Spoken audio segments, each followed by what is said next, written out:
Bueno, vamos a ver algunos ejemplos del práctico. Vamos a empezar con el problema número 3. El problema dice, dos niños A y B tienen fiebre. La temperatura de A está 1 grado Celsius arriba de la temperatura normal y la de B está a 1 grado Fahrenheit también arriba de lo normal. ¿Cuál de los dos niños está a mayor temperatura? Bueno, los datos que tenemos en el problema son el cambio de temperatura que sufrió el niño A y el cambio de temperatura que sufrió el niño B. Yo voy a resolver el problema por dos procedimientos distintos. Primero vamos a utilizar el camino largo y después el camino corto. Supongamos que inicialmente los niños estaban a la temperatura normal del cuerpo humano, es decir, 37 grados. Entonces el niño A experimentó un aumento de 1 grado Celsius, su temperatura actual es de 38 grados Celsius. Ahora, el niño B experimentó un aumento de temperatura de 1 grado Fahrenheit. Entonces acá tenemos que tener cuidado porque no podemos sumar Celsius con Fahrenheit. Entonces, lo primero que podemos hacer es transformar la temperatura normal de 37 grados Celsius a Fahrenheit. Para eso, recordemos que teníamos esta relación que habíamos deducido en la teoría. Una temperatura Celsius se podía calcular a partir de una temperatura Fahrenheit a partir de esta fórmula. Pero en este caso nosotros tenemos la temperatura Celsius y queremos la Fahrenheit, entonces tenemos que despejar TF. El 9 pasa multiplicando, el 5 pasa dividiendo y al final el 32 pasaría sumando y obtenemos esta expresión equivalente. Entonces, la temperatura Fahrenheit sería 9/5 de la temperatura Celsius que queremos transformar, que es la temperatura normal, de 37 grados Celsius más 32. Y esto nos da 98,6 grados Fahrenheit. En este tipo de relaciones no tenemos que reemplazar las unidades, solamente los valores, porque si no, no nos van a salir bien las unidades. Acá yo reemplazo el valor de la temperatura en Celsius, que es 37, y lo que obtengo es el valor de la temperatura en Fahrenheit. Y yo le agrego la unidad. Entonces, esta es la temperatura inicial del niño B medida en grados Fahrenheit. Como él aumentó su temperatura en 1 grado Fahrenheit, a esa temperatura inicial le sumamos 1 grado. Entonces, la temperatura final del niño B es 99,6 grados Fahrenheit. Ahora lo que tendríamos que hacer es volver a transformar esta temperatura Fahrenheit a Celsius, para lo cual usamos la primera ecuación. Entonces, la temperatura Celsius del niño B sería 5/9 por el valor en Fahrenheit menos 32. Reemplazamos el valor que hemos obtenido y nos da que el niño B está a una temperatura final de 37,5 grados Celsius. Es decir, A quedó a 38 grados Celsius y B quedó a 37,5. Por lo tanto, el niño A tiene más fiebre y está a mayor temperatura. Esa es una forma de resolver el problema. La otra forma, que es mucho más corta, la podemos hacer teniendo en cuenta directamente estos datos. En vez de comparar las temperaturas finales, para lo cual hemos tenido que hacer un trabajo bastante laborioso, podemos calcular los cambios de temperatura que experimenta cada niño. El niño A experimenta un cambio de temperatura de 1 grado Celsius y el niño B de 1 grado Fahrenheit. Así como están expresados, no los podemos comparar porque están en unidades diferentes. Pero si nosotros transformamos alguno de los cambios de temperatura a la otra unidad, sí lo vamos a poder comparar. Entonces, veamos. La ecuación que nosotros teníamos, entonces, el cambio de temperatura del niño A es 1 grado Celsius. El cambio de temperatura del niño B es 1 grado Fahrenheit. Entonces transformamos el cambio de temperatura del niño B a grados Celsius. En la teoría teníamos una ecuación que me relacionaba cambios de temperatura en las distintas escalas. Entonces el cambio de temperatura del niño B en Celsius es 5/9 por su cambio de temperatura en Fahrenheit. Entonces acá me quedaría 5/9 por 1, el cambio de temperatura del niño B es 0,55 grados Celsius. Entonces, mientras que el niño A subió su temperatura en 1 grado Celsius, el niño B subió su temperatura más o menos en medio grado Celsius. Entonces, este procedimiento es mucho más corto porque me permite directamente comparar los cambios de temperatura que experimenta cada niño. Bueno, continuemos con el problema 6 del práctico. Cuando hace frío, un mecanismo importante de pérdida de calor del cuerpo humano es la energía invertida en calentar el aire que entra en los pulmones al respirar. En un día frío de invierno, cuando la temperatura es de menos 20 grados Celsius, ¿cuánto calor se necesita para calentar a la temperatura corporal de 37 grados los 0,5 litros de aire intercambiados con cada respiración? Suponga que el calor específico del aire es 1020 joules por kilogramo grado Celsius y que un litro de aire tiene una masa de 1,3 por 10 a la menos 3 kilogramos. Exprese el resultado en joule y en calorías. Bueno, acá tenemos los datos. Nosotros tenemos que calentar una determinada masa de aire desde menos 20 grados hasta la temperatura corporal de 37 grados. En cada respiración, el organismo utiliza medio litro de aire.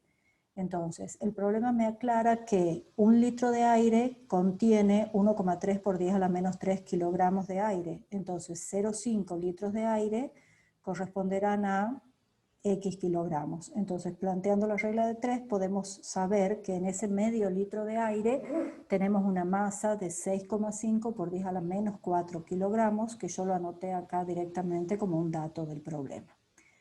Para calcular el calor necesario para calentar esa masa de aire, utilizamos esta ecuación. El calor es igual a la masa por el calor específico correspondiente por el cambio de temperatura producido. La masa, la acabamos de calcular, es 6,5 por 10 a la menos 4 kilogramos. El calor específico, el problema me indicaba el valor del calor específico del aire, y el cambio de temperatura que queremos producir sería la temperatura final que va a adquirir el aire menos la temperatura inicial. Mucho cuidado acá con los signos. La temperatura final es 37 menos la temperatura inicial, que es menos 20. Acá menos por menos se va a hacer más. Entonces se van a sumar los dos valores, 37 más 20. Este cálculo me da, en este caso, 37,8 joule. Y para transformar de joule a calorías, sabemos que una caloría equivale a 4,18 o 4,186 joule, entonces 37,8 joule equivalen a X calorías. En este caso obtenemos 9 calorías. Bien. Y después el ítem B del problema me dice, ¿cuánto calor se pierde por hora si se respira 20 veces por minuto? Exprese el resultado en kilocalorías. Entonces nosotros lo que hemos calculado es cuánto calor necesitamos transferir al aire en una respiración. Y ahora sabemos que hacemos 20 respiraciones en cada minuto y queremos calcular cuánto calor cedemos al aire en una hora. Bueno, el cálculo es bastante sencillo porque decimos, en una respiración utilizamos las 9 calorías que calculamos antes. En 20 respiraciones utilizaremos X. Es decir, que tenemos que multiplicar 20 por 9. Eso nos da 180 calorías. Ese es el calor que invertimos en un minuto. Ahora, tengamos en cuenta que en una hora tenemos 60 minutos. Entonces, si en un minuto utilizamos 180 calorías, en 60 minutos utilizaremos X. Y en este caso X me da 10.800 calorías. Como sabemos que una kilocaloría equivale a 1000 calorías, podemos hacer la equivalencia y entonces en una hora consumimos 10,8 kilocalorías para calentar el aire que respiramos. Pasemos al otro problema, que es el problema número 10. En este caso, el problema me dice, ¿qué cantidad de calor se necesita extraer a 50 gramos de etanol a 100 grados Celsius para obtener etanol líquido a 20 grados Celsius? Graficar la temperatura en grados Celsius en función del calor en calorías. Bien. Entonces, inicialmente nosotros lo que tenemos es etanol a 100 grados, está en estado de vapor. ¿Cómo nos damos cuenta de eso? Al final del práctico, ustedes van a encontrar una tabla en donde para diferentes sustancias se especifican algunas constantes características. Para el caso del etanol, van a encontrar, por ejemplo, que está especificado el punto de ebullición. ¿Qué sería el punto de ebullición? La temperatura a la cual el etanol pasa del estado líquido al estado de vapor. Por encima de 78 grados, el etanol está en estado de vapor. Entonces, como en el problema la temperatura inicial es 100 grados, estamos seguros de que el etanol en el estado inicial está en estado de vapor.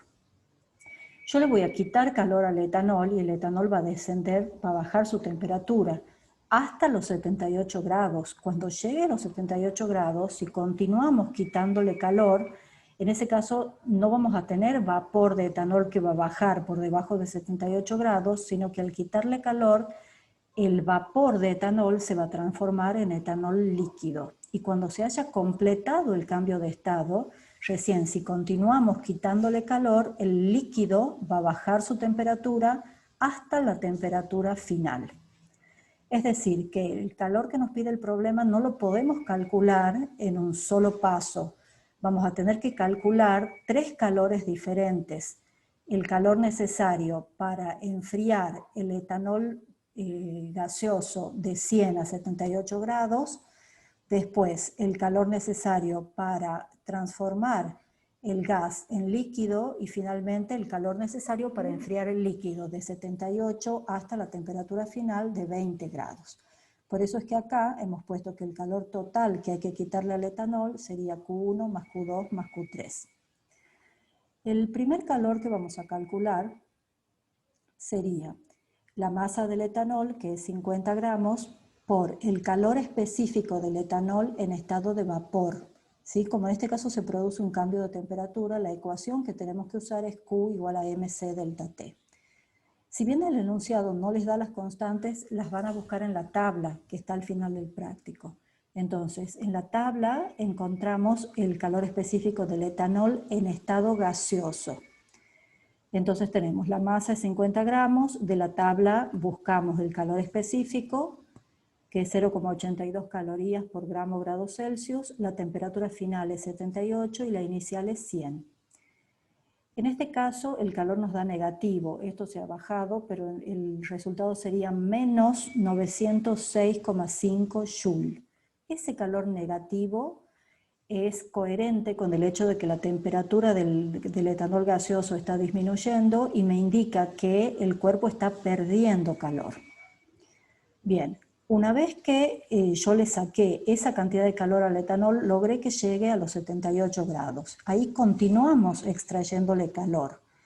Cuando se produce un cambio de estado, habíamos visto en la teoría que el cambio de estado se produce a temperatura constante y que en ese caso el calor intercambiado lo calculamos como el producto de la masa por lo que llamamos el calor latente. En este caso se trata del calor latente de condensación. En la tabla no van a encontrar el calor latente de condensación, pero este va a tener el mismo valor que el calor latente de vaporización cambiado de signo. Entonces en la tabla vamos a buscar el calor latente de vaporización del etanol, que es 204 calorías por gramo, y a eso le vamos a agregar un signo menos, porque en este caso no tenemos una vaporización, sino una condensación. Entonces, en los cambios de estado, el signo del calor viene dado por el signo de L. En este caso L es negativo. El etanol debe perder calor para pasar de vapor a líquido. Este cálculo nos da menos 10.200 calorías. Al quitarle esa cantidad de extra de calor al etanol, logramos convertirlo en líquido. Y ahora queremos enfriar el líquido y bajar su temperatura hasta 20 grados. Entonces, para calcular el calor intercambiado en el tercer proceso, volvemos a la fórmula anterior, porque esta es la fórmula que tenemos que usar cuando el calor produce un cambio de temperatura. Entonces, en este caso sería la misma masa, porque la masa no ha cambiado, lo que ha cambiado es solo el estado de agregación, por el calor específico del etanol, pero en estado líquido. por la temperatura final menos la inicial. Entonces la masa sigue siendo 50 gramos, buscamos en la tabla el calor específico del etanol en estado líquido y multiplicamos por la temperatura final menos la inicial. Y en este caso nos da menos 1551,5 calorías.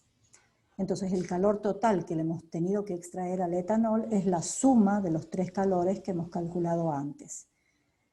Entonces, es muy importante que nosotros hagamos este tipo de gráfica para poder resolver el problema, que tengamos en cuenta si el cuerpo atraviesa ya sea su punto de ebullición o su punto de fusión, porque entonces se va a producir un cambio de estado, y también es muy importante que identifiquemos en qué estado se encuentra el cuerpo en cada proceso.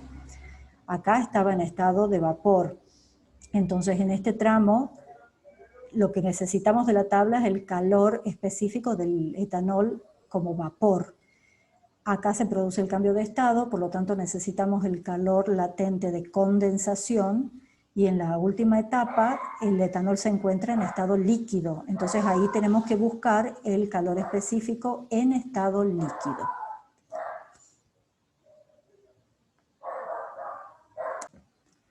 Continuemos con el problema 16. En este caso se trata de un problema de mezcla. Un recipiente contiene 500 gramos de agua a la temperatura de 80 grados Celsius. Se dejan caer en su interior cubos de hielo a menos 13 grados Celsius. ¿Cuál es la masa de hielo necesaria para que la temperatura final del sistema sea de 50 grados Celsius? Entonces, primero, como para ubicarnos, hacemos la gráfica de temperatura en función del calor. El componente 1, que sería el agua a 80 grados, que está inicialmente a 80 grados, en contacto con el hielo lo que va a hacer es perder calor, entonces su temperatura va a disminuir hasta llegar a la temperatura final de equilibrio, que es 50. El hielo inicialmente está a menos 13 grados, pero nosotros sabemos que en el caso del agua, el agua funde a 0 grados. Eso lo podemos encontrar también en la tabla. El punto de fusión del agua es 0 grados Celsius. Entonces, el agua, el componente 2, que sería agua en estado sólido, absorbe calor para llegar a 0 grados y ahí se mantiene en estado sólido. ¿De dónde saca ese calor? Bueno, del calor que pierde el componente 1. Ahora, el componente 2 sigue absorbiendo, ya digamos, llegó como hielo a 0 grados, sigue absorbiendo calor y utiliza ese calor ahora para transformarse en líquido. Acá el componente 2 está en estado líquido. Y finalmente el componente 2 sigue absorbiendo calor hasta llegar a la temperatura común de equilibrio. Entonces, cuando teníamos un problema de este tipo, la ecuación básica que usábamos era calor recibido más calor entregado igual a 0. Acá quien entrega calor es el componente 1, que baja su temperatura, y quien recibe calor es el componente 2, que inicialmente es hielo y después se transforma en líquido. Entonces, antes de plantear esta ecuación, voy a calcular por aparte el calor recibido y el calor entregado. Empiezo por el calor entregado, que es el más sencillo. El componente 1, que era el agua caliente, tenía una masa de 500 gramos. Si buscamos en la tabla el calor específico del agua en estado líquido, es 1 caloría por grado Celsius. Y el cambio de temperatura que sufre es de 80 a 50. Entonces la temperatura final es 50, la inicial es 80. Acá, como hay un descenso de temperatura, el calor del componente 1 nos da negativo, reafirmando, ¿no es cierto?, que se trata de un calor entregado y obtenemos menos 15.000 calorías. Para el componente 2, que es el que recibe calor, vamos a tener que plantear 3 términos. El calor necesario para que el sólido aumente su temperatura, el calor necesario para que el sólido se transforme en líquido y finalmente el calor necesario para que el líquido llegue a la temperatura de equilibrio. En el primer proceso, nosotros la masa de hielo no la conocemos, así que le vamos a llamar M2. Entonces, como hay un cambio de temperatura, la ecuación que tengo que usar es mc delta T. Entonces, la masa no la conocemos, El calor específico del agua en estado sólido la buscamos en la tabla y es 0,5. La temperatura final de ese primer proceso es 0 y la temperatura inicial es menos 13. Entonces nos queda 0 menos menos 13, todo esto se va a hacer positivo. Los tres términos tienen que ser positivos porque el componente 2 está siempre recibiendo calor. Siempre si la curva viene de bajada, el cuerpo pierde calor, y si la curva va de subida, el cuerpo gana calor. El segundo término corresponde al calor que necesita el hielo para transformarse en líquido, y sería la masa de hielo por el calor latente de fusión del agua, que lo sacamos de la tabla. Y el tercer término sería la masa, que necesita, el calor que necesita el agua líquida para pasar de 0 grado a 50 grados. De nuevo hay un cambio de temperatura, entonces volvemos a usar la ecuación mc delta T. La masa es la masa que no conocemos. Ahora el calor específico tiene que ser el calor específico del líquido, porque en la última etapa el componente 2 ya está en estado líquido, por la temperatura final que es 50 menos la inicial que es 0. Entonces, por supuesto este calor no lo vamos a poder calcular porque no tenemos la masa, pero podemos ir calculando. Esto me da 13 por 0,5, eso es 6,5. Acá no puedo calcular nada, me queda 80 por M2, y acá 50 por 1 es 50. Y ahora sí voy a plantear esta ecuación. Calor recibido más calor entregado igual a 0. El calor entregado era menos 15.000 calorías, que es lo que habíamos calculado acá arriba, y el calor recibido era la suma de estos tres términos. Y yo a partir de esta ecuación, que queda igualada a 0, tengo que despejar la masa del componente 2. Para eso, este término, menos 15.000 calorías, lo paso sumando. Y de estos tres términos sacamos factor común M2. Entonces lo único que me queda es sumar lo que me quedó entre paréntesis y pasar dividiendo. Y de ahí obtengo que la masa de hielo que tengo que agregarle al agua es 110 gramos de hielo. Yo no los identifiqué como masa de agua y masa de hielo porque lo que al principio es hielo, después también es agua. Entonces se hace confuso. Por eso preferí llamarles componente 1 y componente 2. Ambos componentes son agua, pero inicialmente están en diferente estado de agregación. Pasemos al otro problema, que es el problema 20. El problema 20 dice, una marsopa de 2,44 metros de longitud tiene un radio medio de 13,3 centímetros. La temperatura corporal es de 37 grados y la del agua en la que ella se encuentra es 7 grados. El calor se pierde a través de una capa de grasa de 2 centímetros de espesor, con un coeficiente de conductividad térmica de 16,7 por 10 a la menos 2 watts por metro grados Celsius. Encuentre el calor perdido por unidad de tiempo y compárelo con el ritmo de pérdida de calor de una persona que hace ejercicio suave de 230 joules por segundo. Bien, entonces, los datos que me da el problema serían la longitud de la marsopa, el radio medio, ¿sí? Por supuesto el radio, si la consideramos como un cilindro de radio variable, el radio va cambiando, pero el radio medio de la marsopa es 13,3 centímetros, que acá ya lo hemos pasado a metros. Conocemos la conductividad térmica, y esto que me da acá como espesor sería la longitud paralela al flujo de calor. La temperatura en el interior del cuerpo de la marsopa es 37 grados y en el exterior es 7 grados. Entonces, para calcular el flujo de calor o el calor transferido por unidad de tiempo a través de la superficie de la marsopa, podemos usar esta ecuación de conducción del calor, que era K por A por el cambio de temperatura sobre L. K es la conductividad térmica, que la tenemos. A sería el área de todo el cuerpo de la marsopa, que es el área que va a atravesar el calor. Delta T es la diferencia de temperatura entre el interior y el exterior. Y L es la longitud a lo largo de la cual se establece ese cambio de temperatura. Entonces ese L sería el espesor que va a atravesar el calor. Dentro de la marsopa tenemos una temperatura de 37 grados y después de atravesar Esos 2 centímetros de grasa, la temperatura es 7 grados. Entonces L corresponde en este caso, como les decía, a la longitud paralela al paso del calor. Entonces representa el espesor de la capa de grasa que el calor tiene que atravesar. Bueno, no conocemos el área del cuerpo de la marsopa, entonces ahí vamos a hacer una estimación del área.